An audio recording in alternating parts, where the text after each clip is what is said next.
Amici di Bella Sicilia, buonasera. Con i nostri involtini messinese di Scottona, spettacolari. Venite ad assaggiarli. E venite ad assaggiarli per Gioiosa Gustosa. Amici di Bella Sicilia, buonasera a tutti da Gioiosa Marea.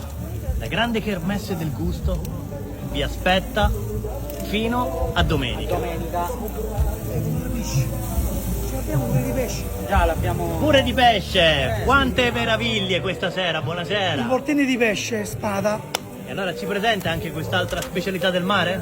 Sarebbe il moltino di pesce spada, sarebbe questo qua. Il nostro punto forte di Messina, le bracciole di spada spettacolari. Pesce spada fresco. Eccezionali. Assaggiateli ragazzi, li dovete solo assaggiare. Speriamo che sarete in tanti. Ed impossibile resistere al loro gusto, guardate cosa ne pensate di queste eccellenze. Di là abbiamo anche l'altra casetta con la parmigiana di pesce spada. Anche la parmigiana di pesce E le spada. polpettine di pesce spada. E allora continua il trovate là da viaggio Marcello. con permesso. Grazie, arrivederci.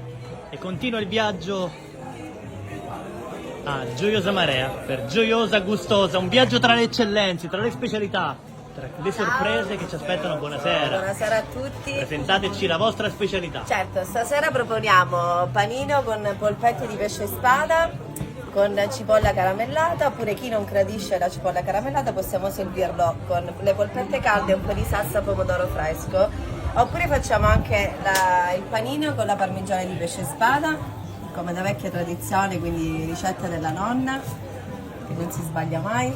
Quindi pesce spada, melanzane fritte, basilico, un po' di formaggio e pomodoro fresco.